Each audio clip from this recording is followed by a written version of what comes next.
محترم شعبان المعظم میں حضور نبی اکرم صلی اللہ علیہ وآلہ وسلم کثرت سے آپ روزے رکھتے، اسی وجہ سے کہ ماہ رمضان المبارک کی تیاری کا مہینہ بھی اسے کہا جاتا ہے۔ قبلہ شاہ جی تشریف فرما ہیں۔ شاہ جی، حضور کے معمولات تھے کہ آپ ماہ شعبان میں رمضان کے بعد سب سے زیادہ روزے رکھتے ماہ شعبان المعظم میں، اس پر کلام فرمائیے۔ الحمدللہ رب العالمین والصلاة والسلام علی سید الانبیاء والمرسلین۔ میں آپ کے اس پروگرام کو دوبارہ شروع کرنے پر اور اس بابرکت مہینے کے آغاز پر ہی اس کا باقاعدہ طور پہ دوبارہ آغاز کرنے پر اور ایک خوبصورت ترین موضوع جو آج آپ لے کے آئیں، اس پر میں آپ کو اور آپ کی پوری ٹیم کو مبارکباد پیش کرتا ہوں۔ بہت شکریہ شاہ جی۔ اور بہت سارے محبین بھی منتظر تھے کہ کب یہ پروگرام افکار نو کا دوبارہ شروع ہو اور ہم اس سے مستفید ہوں۔ بالکل ایسا ہی۔ تو بڑا اچھا آپ نے سوال کیا ہے، جس طرح کہ مجھ سے پہلے علامہ صاحب بھی اس پر سیر اصل بات کر چکے ہیں بے شک کہ شعبان کیا ہے، اس کی اہمیت کیا ہے۔ تو نبی کریم علیہ السلام کے معمولات تو شعبان المعظم میں بے شمار ہیں، لیکن روزے کے متعلق آپ نے پوچھا ہے۔ جی بالکل۔ تو ہمیں یہ دیکھنا چاہیے کہ رمضان المبارک کے روزے تو فرض ہیں۔ عام طور پہ عوام الناس کے ذہن میں یہی ہوتا ہے کہ لو جی رمضان آ گیا، تیاری کر لو، رمضان کے روزے رکھنے ہیں۔ لیکن جس طرح کی بڑی پیاری بات انہوں نے فرمائی کہ آقا علیہ السلام جس کو پسند کر لیں، جس کا انتخاب کر لیں، سبحان اللہ، اور جس بھی مہینے میں آپ کوئی عمل کر لیں، پھر وہ صرف رمضان نہیں بلکہ وہ کسی اور مہینے میں بھی اگر کوئی عمل کثرت کے ساتھ کرتے ہیں تو وہ عمل بھی محبوب بن جاتا ہے۔ کیا بات ہے۔ اور جو وہ عمل کرتے ہیں وہ بھی ان کے محبوب بن جاتے ہیں۔ تو حضرت عائشہ صدیقہ رضی اللہ تعالیٰ عنہ روایت کرتی ہیں، صحیح بخاری اور صحیح مسلم میں یہ حدیث پاک ہے۔ ماشاءاللہ۔ آپ فرماتی ہیں کہ میں نے نبی کریم صلی اللہ علیہ وآلہ وسلم کو ماہ رمضان المبارک کے علاوہ کسی اور مہینے میں اتنے کثرت کے ساتھ روزے رکھتے ہوئے نہیں دیکھا جتنا کہ آپ ماہ شعبان المعظم میں روزے رکھتے تھے۔ سبحان اللہ۔ تو یہ بات تو بالکل واضح ہے کہ یہ شعبان المعظم جو ہے یہ اللہ تعالیٰ کی عبادت کا، یہ تلاوت قرآن مجید کا، یہ درود و سلام کا، اور سب سے بڑھ کر روزے رکھنے کا بھی ایک خاص مہینہ ہے۔ سبحان اللہ۔ اور اس کو ایک خاص نسبت ہے حضور علیہ السلام کے ساتھ کہ ہمارے پیارے آقا کریم تاجدار مدینہ صلی اللہ علیہ وسلم نے اس ماہ مقدس کے اندر کثرت کے ساتھ آپ نے روزے رکھے ہیں۔ پھر حضرت اسامہ بن زید رضی اللہ تعالیٰ عنہ روایت کرتے ہیں، سنن نسائی کی یہ روایت ہے ماشاءاللہ، کہ نبی کریم صلی اللہ علیہ وآلہ وسلم نے فرمایا کہ یہ وہ مہینہ ہے کہ جس مہینے میں لوگوں کے اعمال اللہ کی بارگاہ میں پیش کیے جاتے ہیں، ان کے اعمال پیش کیے جاتے ہیں۔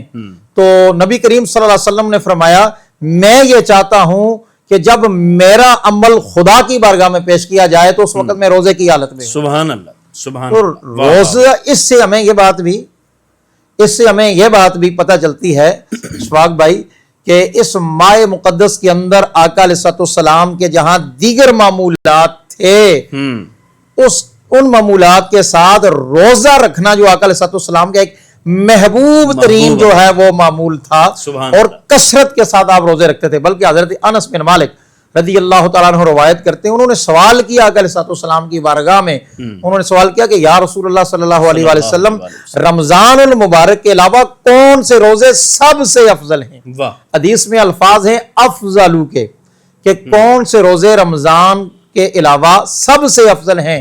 تو نبی کریم صلی اللہ علیہ وآلہ وسلم نے فرمایا قال شعبان للتعظیم رمضان، نبی علیہ السلام نے فرمایا رمضان المبارک کے علاوہ سب سے افضل روزے وہ شعبان المعظم کے روزے ہیں۔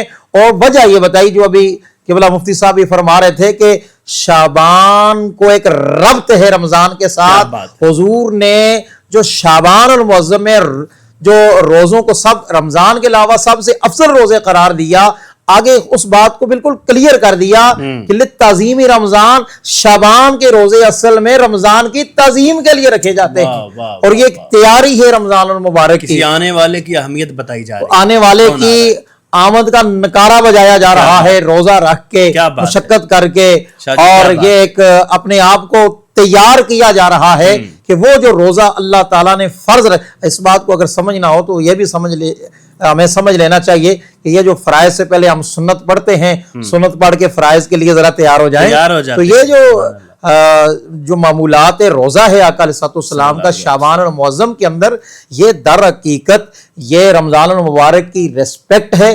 علماء فرماتے ہیں کہ رجب جو ہے، رجب بیج بونے کا مہینہ ہے، اور یہ بات ہمارے نوجوانوں کو خاص طور پہ یہ بات سننی چاہیے اور اپنے دل کی تختی پر اس کو نوٹ کر کے اس کو اپنی زندگی میں پریکٹیکلی نافذ کرنا چاہیے کہ رجب جو ہے یہ آج چونکہ شعبان المعظم کی آمد ہے، تو ابھی ہم یہ بات کر رہے ہیں کہ رجب بیج بونے کا مہینہ ہے۔ ڈائریکٹ آپ کوئی بھی پھل نہیں حاصل کر سکتے، آپ پہلے زمین کو زرخیز بناتے ہیں، اس کو کاشتکاری کے قابل بنایا جاتا ہے، طرح طرح کی اس کے مطلب زرخیزی کے لیے وہ کھادیں ڈالی جاتی ہیں، تو رجب بیج بونے کا مہینہ ہے۔ اب شعبان آ گیا تو شعبان کے بارے میں فرماتے ہیں کہ شعبان پانی دینے کا مہینہ ہے، فصل کو پانی دو، وہ جو تمہاری عبادت کی فصل تھی جس کا تم نے رجب میں بیج بویا تھا، اب تلاوت قرآن مجید سے، روزے کے ذریعے، درود و سلام کے ذریعے، اللہ تعالیٰ کی عبادت اور ریاضت کے ذریعے، زہد اور ورع کے ذریعے اب اس بیج کو خوب پانی دو۔ جب بیج پر نمی آ جائے گی، رمضان آ جائے گا، اور رمضان پھر پھل کھانے کا مہینہ۔ کیا بات ہے۔ ناظرین گرامی قدر، قبلہ شاہ جی ماہ شعبان المعظم میں روزہ کی اہمیت پر انتہائی خوبصورت گفتگو آپ فرما رہے تھے۔